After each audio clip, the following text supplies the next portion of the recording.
Au cœur du XIXe siècle,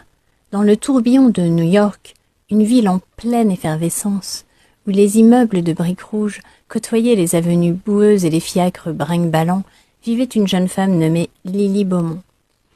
Âgée de 29 ans, en cette année 1885,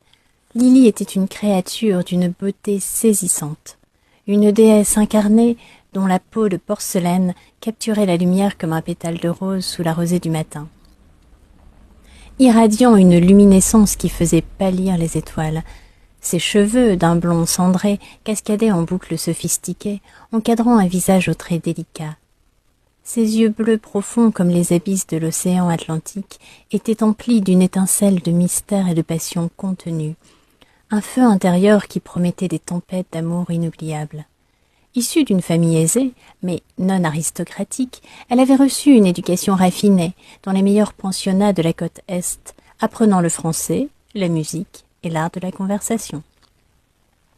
Cela lui permettait de briller dans les salons les plus sélects, ensorcelant tous ceux qui croisaient son regard.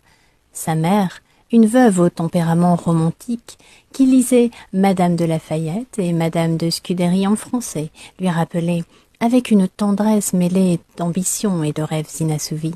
« Ma chère Lily, ta beauté pourrait ravir le cœur d'un aristocrate, l'enchaîner pour l'éternité dans les liens d'un amour fougueux.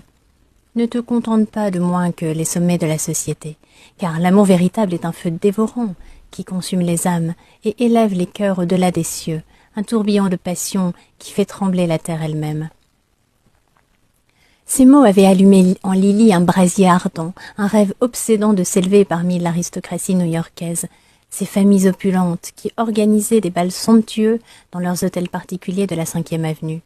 où les cœurs battaient au rythme des valses enivrantes et des promesses chuchotées sous les lustres cristallins, des serments d'amour éternel scellés dans l'ombre des alcôves veloutées.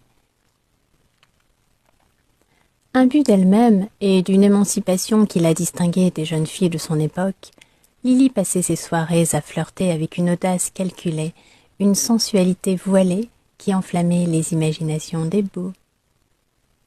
Vêtue de robes en soie importées de Paris, au décolleté plongeant qui révélait la courbe gracieuse de son cou de cygne et la naissance de sa poitrine, des jupons volumineux qui accentuaient sa taille de guêpe, comme une invitation au toucher, elle évoluait comme une reine impériale, parmi les lustres étincelants et les orchestres valsants.